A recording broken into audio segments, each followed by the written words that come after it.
하나님 말씀 보겠습니다.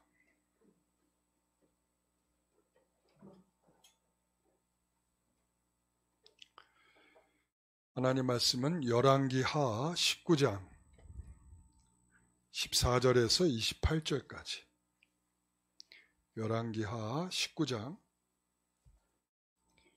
14절에서 28절까지 교독하겠습니다. 그리고 마지막 절은 같이 읽겠습니다. 히스기야가 사자의 손에서 편지를 받아보고 여호와의 성전에 올라가서 히스기야가 그 편지를 여호와 앞에 펴놓고, 앞에서 히스기야가 기도하여 이르되, 그룹들 위에 계신 이스라엘의 하나님 여호와여, 주는 천하 만국의 홀로 하나님이시라. 주께서 천지를 만드셨나이다. 여호와여, 귀를 기울여 들으소서. 여호와여, 눈을 떠서 보시옵소서. 사내립이 살아계신 하나님을 비방하러 보낸 말을 들으시옵소서. 여호와여, 아수르 여러 왕이 과연 여러 민족과 그들의 땅을 황폐하게 하고 또 그들의 신들을 불에 던졌사오니 이는 그들이 신이 아니요 사람의 손으로 만든 것 곧 나무와 돌뿐이므로 말하였나이다. 우리 하나님 여호와여, 원하건대 이제 우리를 그의 손에서 구원하옵소서. 그리하시면 천하 만국이 주 여호와가 홀로 하나님이신 줄 알리이다 하니라. 아모스의 아들 이사야가 히스기야에게 보내 이르되, 이스라엘 하나님 여호와의 말씀이 내가 아수르 왕 사내립 때문에 내게 기도하는 것을 내가 들었노라 하셨나이다. 여호와께서 아수르 왕에게 대하여 이같이 말씀하시기를, 처녀딸 시온이 너를 멸시하며 너를 비웃었으며 딸 예루살렘이 너를 향하여 머리를 흔들었느니라. 내가 누구를 꾸짖었으며 비방하였느냐? 누구를 향하여 소리를 높이며 눈을 높이 떴느냐? 이스라엘의 거룩한 자에게 그리하였도다. 내가 사자들을 통하여 주를 비방하여 이르기를, 내가 많은 변고를 거느리고 여러 산 꼭대기에 올라가며 레바논 깊은 곳에 이르러 높은 백향목과 아름다운 잣나무를 베고 내가 그 가장 먼 곳에 들어가며 그의 동산의 무성한 수풀에 이르리라. 내가 땅을 파서 이방의 물을 마셨고 나의 발바닥으로 애굽의 모든 강들을 말려놓으라 하였도다. 내가 듣지 못하였느냐? 이 일은 내가 태초부터 행하였고 옛날부터 정한 바라. 이제 내가 이루어 너로 무너진 돌무더기가 되게 함이니라. 그러므로 거기에 거주하는 백성의 힘이 약하여 두려워하며 놀란나니 그들은 들의 채소와 푸른 풀과 지붕의 잡초와 자라기 전에 시든 곡초같이 되었느니라. 내 거처와 내 출입과 내가 내게 향한 분노를 내가 다 아노니 같이요. 내가 내게 향한 분노와 내 교만한 말이 내 귀에 들렸도다. 그러므로 내가 갈고리를 내 코에 꿰고 재갈을 내 입에 물려 너를 오던 길로 끌어 돌이키리라 하셨나이다. 아멘. 오늘 말씀의 제목은 구원을 위한 간절한 기도. 이게 이제 본래 제목이기도 하지만 가로 있죠. 가로 뭐라고 됐죠? 안목. 오늘 이 기도를, 이렇게 간절한 기도를 하는 이 안목이 뭔가, 이것을 우리가 확인하는 것입니다. 자, 우리가 열왕기 왕들 중에 여러분들 가장 정말 하나님 보시기에 정직한 왕이었다, 이렇게 할 만한 왕이 누구라고 생각하십니까?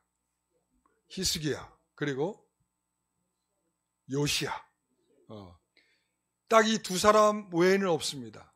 하나님 보시기에 정직하고 다윗이 행한 길로 행한 사람은 바로 이 요시야 그리고 히스기야입니다. 그 평가는 어떻게 하는가 하면 이런 거죠. 그 다윗의 모든 행위와 같고 그다음에 여호와 보시기에 정직했다, 이건데 그 기준은 뭔가 하면 산당을 제거하고 우상을 제거하고 그 다음에 유사신앙 행위를 제거하고, 이거예요. 그 당시에 뭐가 있었냐면 노뱀이 있었습니다. 노뱀, 느수단이라고 불리는 그 노뱀이 있었어요. 이 노뱀은 어떤 것이었습니까? 이스라엘 백성들이 광야길을 걸을 때에 불뱀에 물렸죠. 그래서 노뱀을 만들어 들었습니다. 그때에는 그것을 보는 사람들마다 어떻게 됐어요? 살았죠. 보는 사람들마다 살았어요. 그래서 너무 신기하고 너무 귀중하고 그들에게서 신앙의 자산과 같은 그런 것이라고 생각해서 이것을 가지고 지금까지 가지고 있었던 거예요. 이 의도가 뭐였을까요? 우리가 이스라엘에 갔을 때 모세의 무덤이 없다는 것에 대해서 생각을 해보게 되었죠. 왜 모세의 무덤이 없을까? 그 무덤 앞에 사람들이 와서 얼마나 경배하고 난리를 치겠습니까? 이스라엘에 가면 별별 곳들이 다 있죠. 우리가 성경에서 만날 수 있는 지명들도 있고, 그리고 그 가운데 대표적으로 보면 여러 지명 뭐가 있는데 겟세마네 동산 있단 말이에요. 감람나물들이 질비하게 있고 거기에 보면 겟세마네 동산에 예수님이 기도했다고 하는 자리가 있어요. 그럼 사람들마다 거기에 가서 나도 거기서 기도 한번 해봐야겠다. 이런 사람들이 있어요. 왜 그렇게들 거기 그 자리를 중요시 여길까요? 여러분 그거 다 뻥입니다. 가짜예요. 그 자리에서 기도하셨다 다 거짓말이에요. 장사 속이에요. 그런 게 없으면은 누가 거기 가겠습니까? 그러니까 다 여기가 예수님이 기도하던 자리고 여기가 예수님이 승천한 자리고 다 이렇게 해서 의미를 다 부여해 두는 거죠. 사람들은 그러면 또 거기에 또 깜빡 죽어 또 그 자리가 정말 신령한 자리인가 보다 하고 그 자리 가서 기도하고 싶어 하고요. 이런단 말이죠. 그러니까는 바로 그 당시의 사람들도 똑같아요. 그 노뱀, 그때는 그들의 생명을 살리는 그러한 포인트가 거기에 들어있었지만 그 이후에는 아무것도 아닌가 그냥 노실 뿐이에요. 근데 그걸 가지고 진귀하게 생각하고 기도하고 거기에서 마술적인 은혜가 쏟아지지 않겠나라고 생각을 하면서 사람들이 여전히 그것을 바라보고 있었던 거죠. 그래서 히스기야가 결단한 거죠. 당장 없애버려라. 이렇게 된 거예요. 그러니까 여러분 우리에게 있어서도 우리 합신교단은 뭐가 없냐면 예배당 안에 십자가를 두지 않습니다. 왜 그럴까요?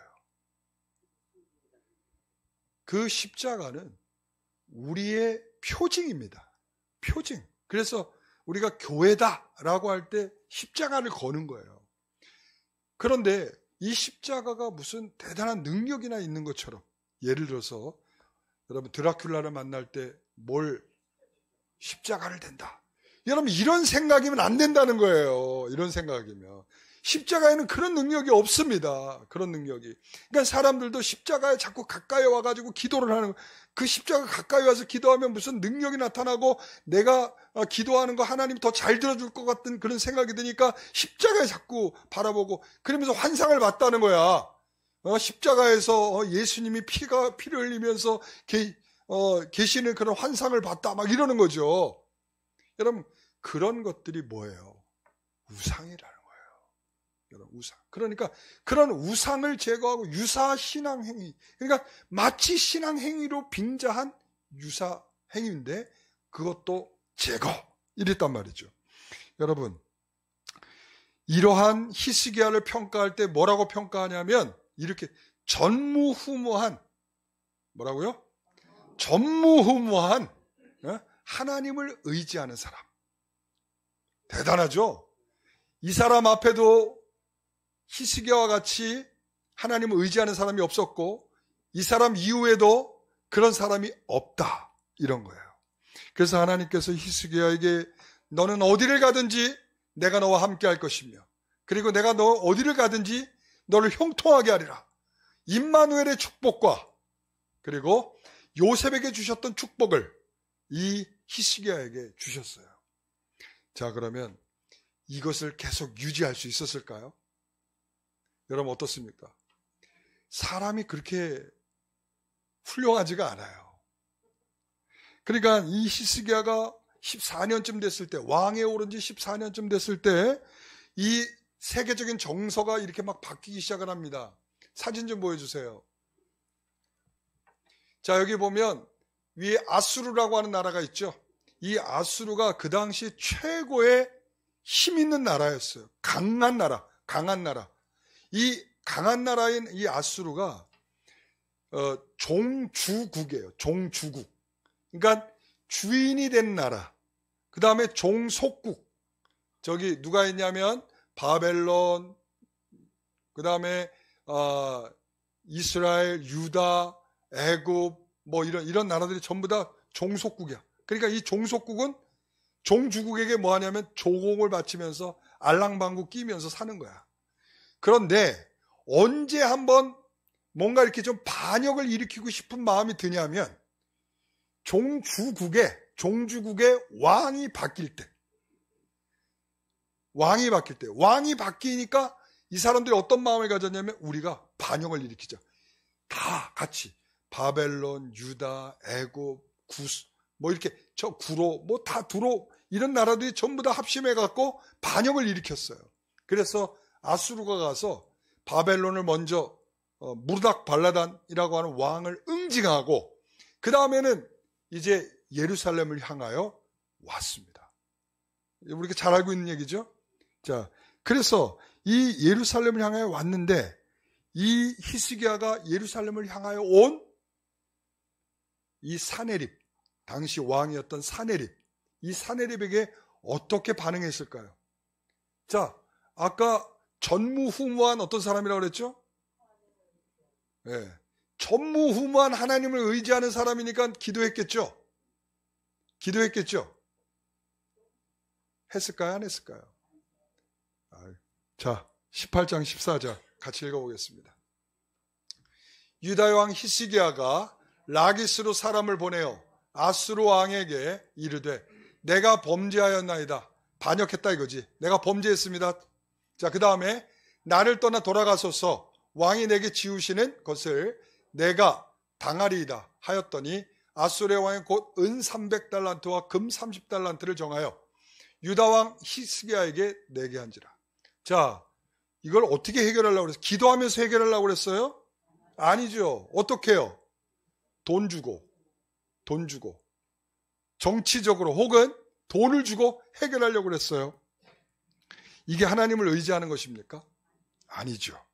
옵션을 잘못 선택한 거야. 옵션을 하나님을 의지하는 옵션이어야 하는데 하나님을 의지하는 옵션이 아니라 어떤 옵션? 다른 방법, 돈을 주고 외교적으로 해결해야지 이런 생각을 했단 말이죠. 자, 왜 그랬을까요? 그 다음 사진 보여주세요. 자, 히스기야 때 저 지하철 노선도 같이 돼 있죠? 저 북이스라엘의 멸망이 있죠? 빨간 글씨로 북이스라엘의 멸망 짠짠짠짠짠짠짠 내려오면 어디에 있어요? 히스기야 왕 때죠. 그러니까 북이스라엘이 멸망할 때가 누구 왕이었다고요? 히스기야. 그러니까 지금 왜 이렇게 히스기야가 벌벌벌 떠는 상황으로 바뀌었는가 하면 북이스라엘이 아수르에게 멸망을 당했어요. 여러분, 아무리 북이스라엘이 우상 숭배를 하고 하나님을 제대로 믿지 못하는 신앙을 갖고 있다 할지라도 북이스라엘이 멸망하는 걸 본 남유다의 왕 히스기야는 충격에 빠진 거예요. 어떻게 이스라엘이 멸망할 수 있는가? 이거죠. 그러니까 그런 상황 속에서 이 히스기야는 그 위기를 어떻게 해요? 성전 문에 있는 금이라도 벗겨가지고 뭐라고요? 성전에 있는 금이라도 벗겨가지고 아수르 왕에게 바쳐서 이 위기의 상황을 모면하는 것을 바랬단 말이죠. 이게 전무후무한 하나님을 의지하던 히스기야 왕의 모습이라는 거죠. 어떻습니까? 이게 우리들의 모습이에요. 전 그렇게 생각합니다. 믿음 좋다 말하는 사람들 이걸 두려워할 줄 아셔야 돼요. 항상 믿음이 좋을 수가 없어요. 우리 주님께서 믿음에 떨어지지 않도록 이라고 하는 말씀을 하시죠. 믿음으로 살아가는 사람에게 있어서도 믿음이 언젠가는 자꾸 떨어지게 되는 상황이 벌어질 수 있어요. 그게 뭐냐면 오랜 평안입니다. 나에게 좋은 일만 계속 생기는 거야. 그러면 우리에게는 어떤 일이 생기냐면 계속 그럴 수 있지, 좋은 일이지 이러면서 점점 우리의 가치관과 생각이 하나님을 잊어버리는 쪽으로 가게 돼 있어요. 여러분, 자, 이때에 사내림은 돈을 받고 어떻게 했을까요? 자, 그래, 그러면 내가 돈을 받았으니까 너 금까지, 성전에 있는 금까지 다 벗겨줬으니까 내가 너의 요구를 받아들여 줄게 했을까요? 돈이 목적이 아니에요. 돈이 목적이 아니야. 뭐가 목적이었을까요? 반역한 왕을 없애버리고 새로운 왕을 세워주는 게 목적이었던 거예요. 그거 아니겠어요? 그러니까 어떻게, 네가 돈을 바치든 말든 나는 너희를 향하여 공격할 거다. 그래서 예루살렘을 뺑돌아 포위를 하게 되는 거거든요. 그때 사네립의 말, 이 왕, 이 아수르 왕의 말을 전달한 랍사게의 말이 이런 말을 전달해. 내가 누구를 의뢰하고 나를 반역하였냐, 이거예요. 자, 네가 누구를 의지하고 나에게 반역을 했느냐, 이렇게 물어요. 그러면서 첫 번째, 너희 군사력을 의지한 거 아니야? 두 번째, 상한 갈 때 지팡이인 애굽을 의지한 거 아니야? 세 번째, 여호와를 의지하지 않았니? 라는 거예요. 자, 이게 있죠. 사네립이 하는 말처럼 들리지만 실질적으로 지금 그가 살아오면서 전무후무하게 하나님을 의지하던 그가 어느 사이에 하나님을 의지하는 마음과 점점 멀어지게 된 상황이 되었던 거죠. 그걸 누구의 입을 통해 지금 듣고 있어요? 사네립이라고 하는 사람의 입을 통해서 듣고 있어. 너는 군사력을 의지한 거 아니야? 그리고 너는 애굽을 의지한 거 아니야? 너는 하나님을 의지했니? 내가 하나님이 나를 보내서 온 건데 내가 그렇게 말하고 있는 거죠. 자, 그렇습니다. 이렇게 아수르는 당시 누구도 대적할 수 없을 만큼 강대한 나라였어요. 그래서 뭐라고 얘기하냐면 하나님을 조롱할 뿐만 아니라, 그리고는 너희들이 이 모든 구원이 누구에게 있다? 아수르 왕인 나에게 있다. 이렇게 이야기했어요. 그러니까는 완전히 조롱할 뿐만 아니라 이건 완전 교만하고, 그리고 스스로가 너무 강해지니까 자신을 너무 과신하게 되는 거죠. 하나님께서 이스라엘 주변의 나라를 왜 강대하게 만드셨는가? 그 이유는 이스라엘에게 채찍으로 삼으시고자 하시는 목적이 있었어요. 바벨론, 아수르, 이런 나라들을 더 강대하게 하고, 그리고 새로운 나라를 세워가지고 자꾸 이스라엘을 침략하게 하는 이유가 뭘까요? 이스라엘을 정신 차리도록 만들게 하시려는 하나님의 채찍이에요. 그래서 이방 나라들은 다 마치 회초리처럼 사용이 되는 거예요. 그런데 그래서 예레미야에서도 그러거든요. 네가 회초리가, 막대기가 주인 노릇을 하려고 하느냐, 그런단 말이에요. 여러분, 히스기야는 이 위기를 어떻게 극복할까요? 히스기야 왕은 절박한 상황에 있었고 오직 여호와를 의지하는 것, 이것만이 유일한 옵션이다. 이거를 지금 계속 하나님께서 이쪽으로 끌고 가시는 거예요. 자, 히스기야에게 왜 이런 위기에 빠지게 되었습니까?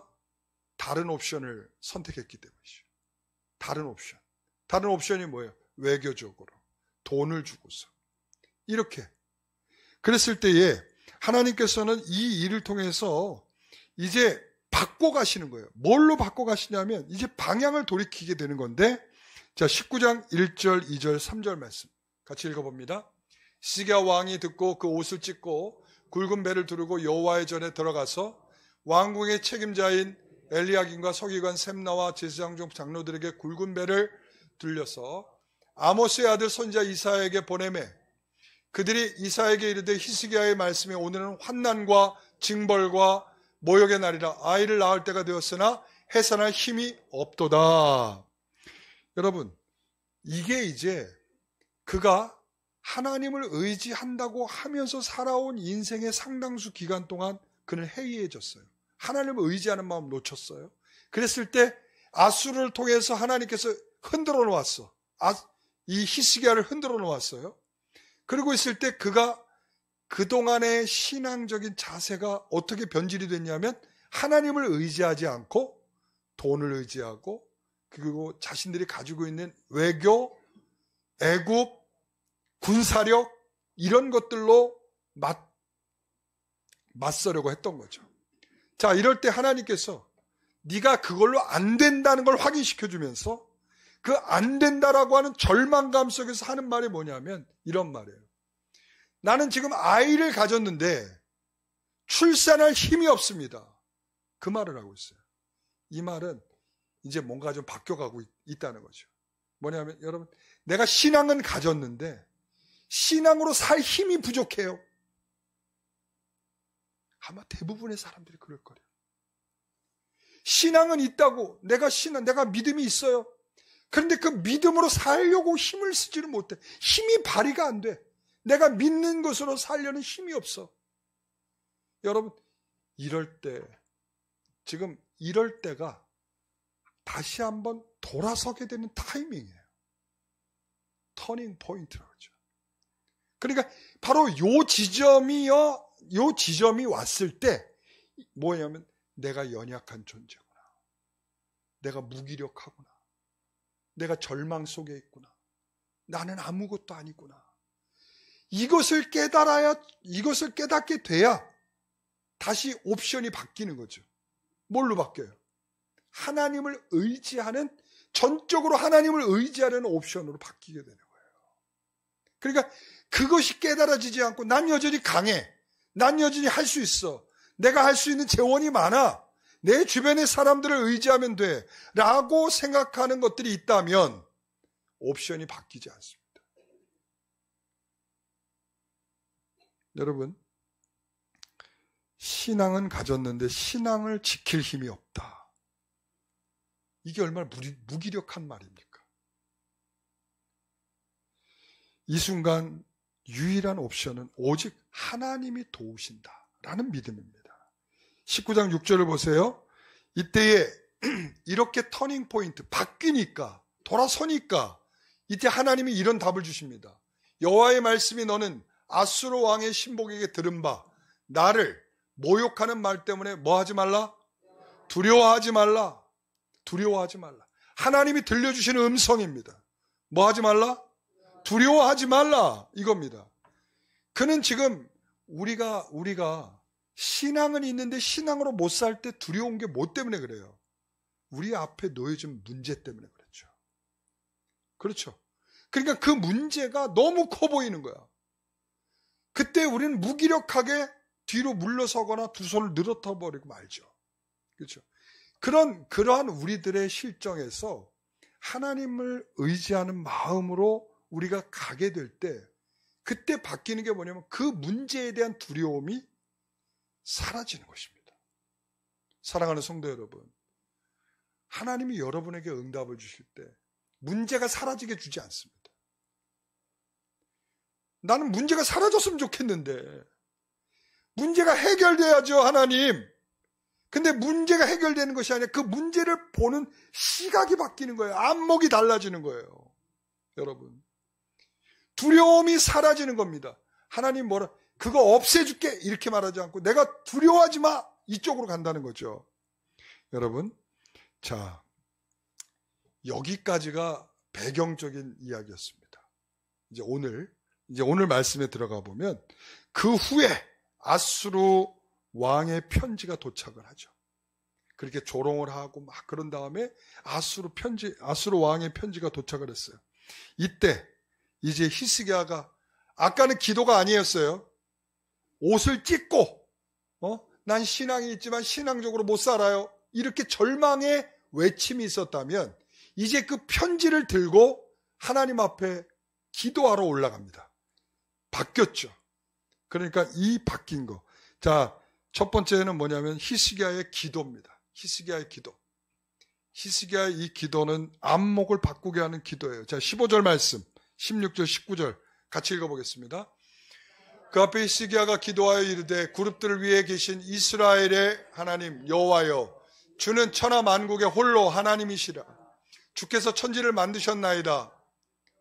그 다음에 여호와여 귀를 기울여 들으소서. 여호와의 눈을 떠서 보시옵소서. 사내립이 살아계신 하나님을 비방하러 보낸 말을 들으시옵소서. 우리의 하나님 여호와여, 원하건대 이제 우리를 그의 손에서 구원하옵소서. 그리하시면 천하 만국의 주 여호와가 홀로 하나님이신 줄 알리이다. 아멘. 자, 이 히스기야는 신앙인으로 이런 엄청난 고통을 겪고 있죠. 이 신앙인인 히스기야는 하나님을 믿고 하나님이 누구인지 알고 있었어요. 그러나 그의 현실은 신앙으로 살아내기는 넉넉하지 못한 형편이었습니다. 여러분, 그렇죠. 여러분, 이렇게 믿음 좋은 사람한테도 신앙의 시련이 옵니다. 왜 올까요? 여러분, 이렇게 얘기를 하죠. 예를 들어서 어떤 사람이 아파요. 아플 때 아픈 사람이 있어요. 그 아픈 사람한테 이제 이런 얘기를 하죠. 이런 경험이 있는 거예요. 야, 내가 기도했더니 말이야, 난 다 병이 싹 났더라고. 그러니까 기도하세요. 이런단 말이죠. 그런데 그 말이 맞는 말일 수도 있고 틀린 말일 수도 있어요. 그러니까 하나님 앞에 당연히 기도해야죠. 우리가 아프고 병들었을 때, 우리 문제가 있을 때 당연히 기도해야죠. 그런데 그게 마치 기도하면 낫는다, 이런 결과를 주시지 않습니다. 어떤 사람에게는 그 아픔의 계속적인 과정을 통해서 그 사람에게 신앙을 계속 키워가시는 하나님의 은혜가 있는 거거든요. 그거 아니면 누가 기도하겠어요? 여러분 생각해 보세요. 문제가 있으면 기도하죠. 문제가 없으면 기도해요, 안 해요? 안 하잖아요. 그게 우리잖아요. 그러니까 우리가 기도를 하게끔 하나님이 만들기 위해서 그 문제를 여전히 내버려 두시는 거예요. 할렐루야. 네. 너무 싫어요. 너무 싫죠. 하나님 기도하면 그냥 촥 해결이 되고 이러면 얼마나 좋겠어요. 자, 그런데 우리는 이러한 기본적으로 우리는 힘든 삶을 경험하면서 떨쳐버리지 못하는 회의와 절망을 통해서 하나님이 만들어 가시는 것이 있어요. 우리는 순탄한 인생을 부러워하지만 진정한 신앙인은 험난한 길을 걸으면서 하나님이 누구이신가를 확인하게 되고, 그러면서 그와의 관계가 더 깊어지는 거예요. 그때 내 인생에 찾아오신 주님을 만나게 되는 거죠. 여러분, 한나도 마찬가지 아니겠어요? 한나. 아이를 낳지 못하고 있으니까 뭐 했어요? 기도했잖아요. 기도하면서 그가 얻게 된 건 뭐예요? 아들 사무엘이죠. 그러나 사무엘만 얻은 게 아니에요. 진짜 하나님께서 진짜 주고자 했던 게 뭐예요? 하나님이 누구이신가요? 이 일을, 자녀를 주지 않던 하나님은 누구이신가? 그러면서 이 자녀를 주시는 하나님은 누구이신가? 라고 하는 것을 알게 하시죠. 그 한나의 기도가 바로, 그래서 2장에 한나의 기도가 기가 막힌 기도로 나타난 이유가 뭐겠어요? 지금 히스기야가 이와 같은 기도를 하는 이유가 뭐겠어요? 그룹들 가운데 계신 하나님께서 다 이것을 듣고 계실 줄 알고 하나님이 다 역사할 줄 믿습니다 라고 하는 그러한 놀라운 기도가 나올 수밖에 없는 게 뭐 때문에 그러겠어요? 하나님에 대한 안목을 바꾸게 하는 사건이 되었다는 거예요. 사랑하는 성도 여러분, 우리가 살아가는 모든 사건들마다 그냥 벌어지는 사건은 없어요. 하나님이 여러분들에게 새로운 시야를 열고, 그리고 여러분들에게 새로운 사고방식을 하도록 여러분들에게 그 사건을 주고 계시는 겁니다. 그때 여러분들이 그 사건 속에서 하나님을 바라볼 수 있게 되시기를 간절히 바랍니다. 여러분, 그때 내 인생에 찾아오시는 주님을 만나게 되는 겁니다. 이 도마에게 주님이 찾아오셨던 것처럼 말이죠. 그러니까 누가 그랬대 라는 거는 신앙이 성숙이 되지가 않아요. 여러분 그렇지 않겠어요? 그 옆에 제자들, 친구들이 이야기를 하죠. 내가 부활하신 예수님을 만났어. 그랬더니 진짜야? 이게 아니죠. 뭐라고 그랬어요? 야, 나는 믿을 수가 없어. 예수님의 손에 못자국에 손을 집어넣어보고 옆구리의 창자국에 내가 손을 집어넣어보기 전에는 나는 절대로 믿을 수가 없어. 그때 예수님께서 나타나 주시죠. 찾아와 주시죠. 그리고서는 무릎 꿇고 뭐라고 얘기를 해요? 나의 주, 나의 하나님이십니다. 나의 주, 나의 하나님이 되게 하시는 과정이 바로 그런 과정인 거예요. 우리가 문제를 만나는 거, 주님이 나를 찾아와 주시는 겁니다. 그리고 주님이 나를 찾아와 주셔서 나를 만나 주시는 것이고, 그때 내가 나의 주, 나의 하나님이 되어 주시는 겁니다. 바로 그것이 우리에게 이런 사건을 만나는 안목인 것입니다. 여러분, 히스기야는 열왕기에 나오는 왕들 중에 최고로 꼽히는 왕 아니겠어요? 그런데 왜 그에게 그런 고통이 따라왔습니까? 그에게 말씀하시는 거죠. 너에게 지금까지 살아오는 모든 방식이 틀렸다. 네가 하나님을 의지하던 시절로 다시 돌아가라는 거예요. 지금 그가 있죠. 하나님을 의지한다고 하면서 하나님이 그와 함께 하신다고 그랬죠. 그리고 내가 어디를 가든지 뭐 한다고 그랬어요? 형통한다고 그랬죠. 이 형통할 때 빠지게 되는 기대감이 있어요. 하나님이 점점 사라져요. 형통하면요, 점점 뭐가 사라지냐면 내가 했다는 자리로 가고 하나님은 점점 그 자리에서 사라지게 돼 있어요. 여러분, 그때 어떤 기대감이 생기냐면 그냥 흘러가는 대로 흘러가는 거지. 이거예요.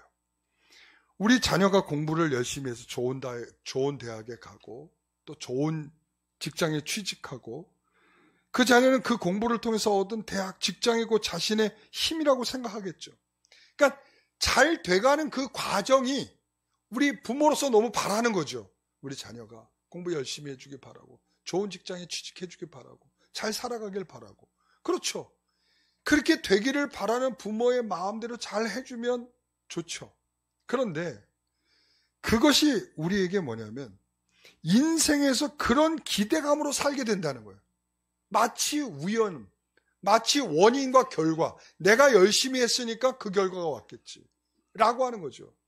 여러분, 맞습니다. 열심히 하면 좋은 결과가 옵니다. 그러나 모든 경우가 그렇지 않습니다. 그래서 오늘 우리가 읽었던 그 교동문에서 읽었던 말씀이 뭐였어요? 하나님을 경외하며 그 길을 걷는 자마다 뭐하다고요? 복이 있다 이랬습니다. 이게 무슨 말인지 아세요? 하나님을 경외하며 그의 길을 걷는 자마다 복이 있다. 하나님을 의식하고 살아가는 그 걸음 속에 뭐가 있다? 복이 있다는 거예요. 때로는 잘 될 때도 복이고요. 때로는 막힐 때도 복이 되는 거예요. 그럴 때는. 그런데 하나님을 경외하지 않고 아무 생각이 없는데 우연히 되는 것처럼 잘 돼요. 좋은 직장에 들어가고 결혼 잘하고 막 이렇게 잘 되고 있어. 그럼 우리는 뭐라고 그래요? 아유, 하나님께 많은 축복을 받는다. 아니거든요, 그거. 예? 여러분, 그런 기대감, 바로 그때 하나님의 심판이 오는 것입니다. 심판이라고 두렵죠? 그런 심판이 아니라, 그런 심판이 우리 멋대로 기대하는 것을 부숴버리시는 심판이 오는 거예요. 우리의 기대와 전혀 다른 결과가 자꾸 왜 올까요? 우리 기대가 잘못되어 있다는 거예요. 여러분, 그거 깨달으시기 바랍니다. 우리 왜 기대하고 자꾸 다른 결과가 와? 하나님이 우리에게 그 결과를 자꾸 주시고 계시는 거예요. 왜 그렇습니까? 우리가 잘못된 기대감 속에 빠져 있기 때문이죠. 여러분, 내가 이것을 감당할 수 있는가? 무력한 마음과 절망의 마음을 갖도록 할 때, 때로는 대학에 떨어지고 실패하고 경험하고, 우리는 그런 기대감을 부수는 하나님이 우리에게 왜 그러시는가? 사랑하기 때문이죠. 그런 심판은 사랑하기 때문에 우리에게 주시는 거예요. 우상을 섬기며 평안하고 옳은 길이라고 기만했던 그 히스기야의 삶을 아수를 통해서 어떻게 해요? 부숴버리시는 거예요. 심판이죠. 여러분, 오늘 15절에 그랬을 때 그 옵션이 틀렸다는 것을 생각하고 15절에 이런 기도를 하게 되는 거죠. 같이 읽어봅니다. 이스라엘의 하나님 여호와여, 주는 천하 만국의 홀로 하나님이시라. 주께서 천지를 만드셨나이다. 오직 내 인생을 걸 옵션은 천하 만국 홀로 하나님이신 그분의 내 모든 것을 거는 것입니다. 이 세상은 내가 기대하는 것과 다릅니다. 사람은 내가 기도하는 것과 다릅니다.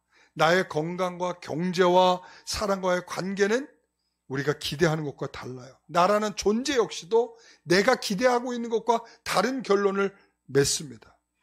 우리는 그런 절망에서 뭘 알게 돼? 내가 죄인이라는 것을 알게 되고, 그러면서 내가 얼마나 무력한가를 알게 됩니다. 바로 이게 진리예요. 이게 진리예요. 하나님이 우리를 진리로 내모시는 거예요. 진리로 내모시는 것은 매우 냉혹한 현실입니다. 이런 거죠. 내 오른뺨을 치면 왼뺨을 돌려야 되는 거예요. 오리를 가자 그러면 십리를 가는 거야. 속옷을 벗어달라고 그러면 겉옷까지 벗어줘야 돼. 원수를 내 몸같이 사랑하고 원수를 위하여 뭐 하라? 기도하라는 거야. 기도하라는 거. 여러분, 이게 진리로 가는 길이에요. 여러분, 부자연스러워. 행복하지가 않아. 여러분, 원수는 뭐 해야 내 행복이 옵니까?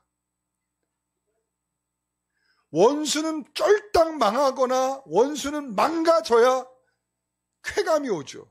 근데 원수가 잘 돼. 또 더 기도해 주래. 여러분, 행복해요? 안 행복해. 안 행복할 걸 다? 나도 안 행복한데? 여러분, 그렇죠? 안 행복해요. 그러니까 거북해. 그러니까 하나님께서 우리를 진리로 내몰아가는 방식은 이렇게 행복하지가 않아. 거북해. 그 진리를 따르는 것이 결국 뭐냐? 자기를 부인하는 거예요. 자기를 부인. 자기가 어떻게 약하고 어떻게 모자라고 어떻게 한계가 있는 존재인지를 아는 것까지 하나님께 내몰리면서 하나님 아니면 안 돼요라는 옵션을 붙잡게 되는 거, 이게 바로 우리가 가져야 할 안목이란 말이에요. 사랑하는 성도 여러분, 오늘 이 길을 걷는 사람에게 하나님 외에 다른 구원의 길이 없다는 것을 믿게 되는 것입니다. 진리의 길을 갖게 되는 것이죠. 여러분, 그러면서 히스기야의 기도의 또 다른 안목은 뭔가 하면 그 모든 것에서 이제 히스기야는 이제 내 문제가 아니에요로 빠지게 된다는 거예요. 자, 내 문제가 아닌 누구의 문제일까요? 하나님이 이거 해결하지 않으면 하나님은 창조주 뻥입니다.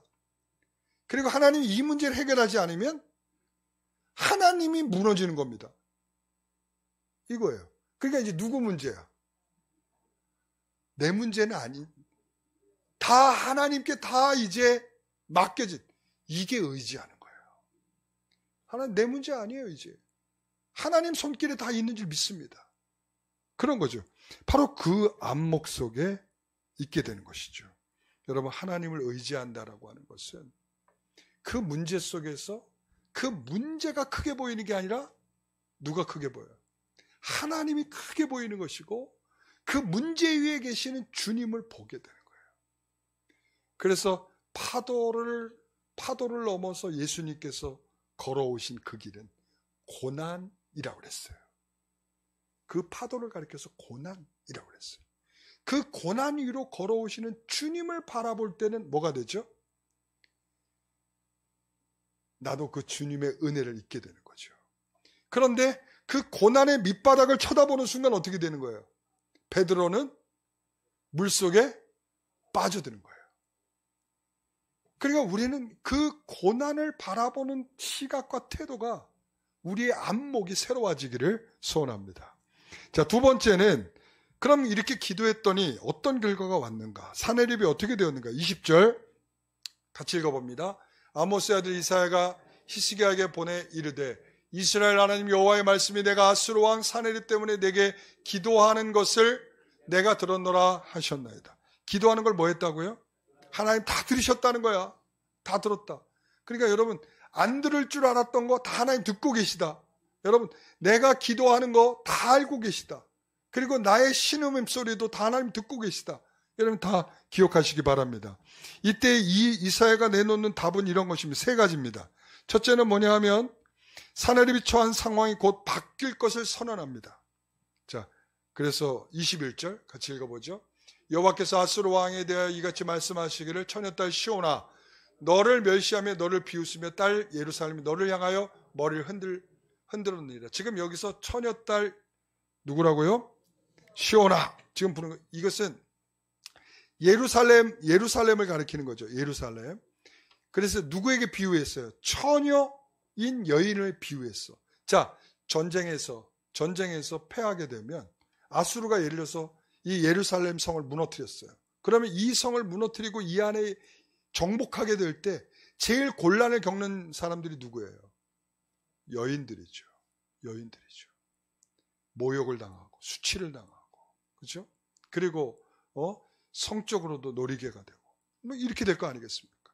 그런데 지금 뭐라고 했냐면 그 여인들이 뭐 한다고요? 너를 멸시하며 비웃는다. 이 말은 뭐냐면 사내립이 처한 상황이 곧 바뀌게 될 것이다 라는 말이에요. 자, 다시 말하면 하나님께서 역전 드라마를 쓰신다. 지금 그 말을 하는 거죠. 두 번째는 아수르의 군사적 성공에 대한 잘못된 사고를 지적하는 거죠. 자, 여기서 아수르는 마치 자신의 힘으로 예루살렘에 쳐들어왔고 왕과 그 성을 무너뜨리고 차지할 수 있다고 생각을 했어요. 그러니까 이 모든 것이 자신의 계획이고 자신의 군사력이고 자신의 힘으로 그것들을 다 해결할 수 있는 거라고 생각했지만 하나님께서 그의 사고를 바꾸죠. 자, 25절 같이 읽어봅니다. 이 일은 내가 태초부터 행하였고 옛날부터 정한 바라. 뭐라고요? 하나님께서 정하신 일이지 네가 지금 강하거나 너의 능력이거나 네가 지금 어쩌다가 된 일이 아니다라는 거예요.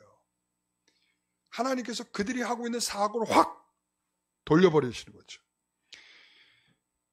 자, 그 다음에 세 번째, 아수르가 온 길로 되돌아갈 것을 예언하죠. 28절 같이 읽어봅니다. 그러므로 내가 갈고리를 내 코에 꿰고 재갈을 내 입에 물려 너를 오던 길로 끌어 돌이키리라.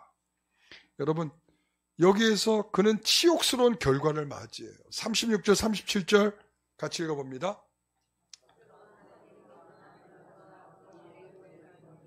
그를 칼로 죽이고 그를 칼로 죽였다. 그러니까 결국은 뭐예요? 그는 죽임을 당했다. 결과가 이렇게 된 거죠. 여러분, 이 사건의 주인공은 누굽니까?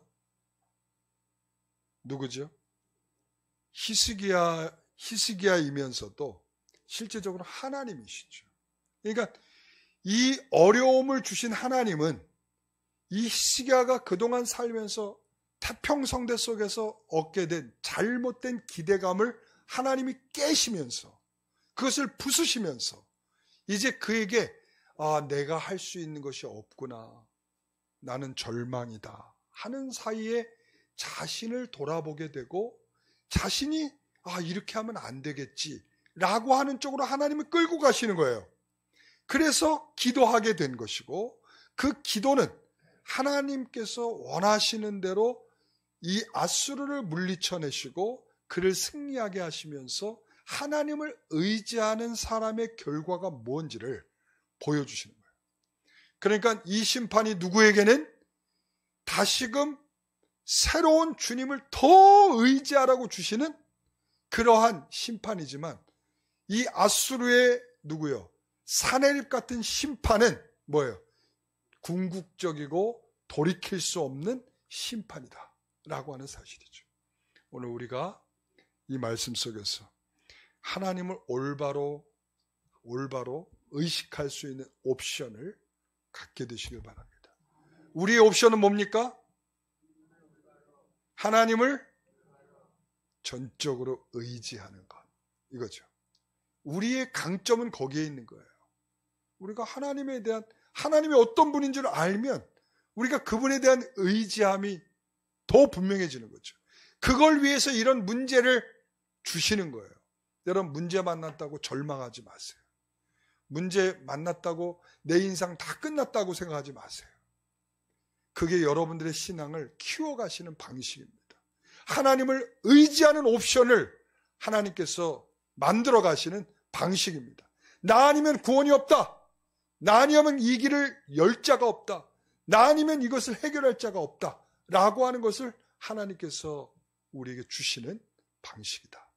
기도하겠습니다. 하나님, 자기 위에 세워진 신앙을 점점 자기를 부인하는 과정으로 이끌어 가신 하나님, 오늘 우리의 인생에도 그렇게 행하실 줄 믿습니다.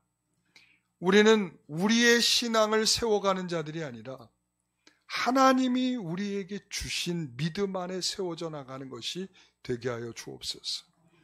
우리의 필요한 옵션은 하나님만 의지하는 것인 줄 믿습니다. 우리의 인생을 간섭하여 주시고 책임져 주시옵소서. 예수님의 이름으로 기도하옵나이다.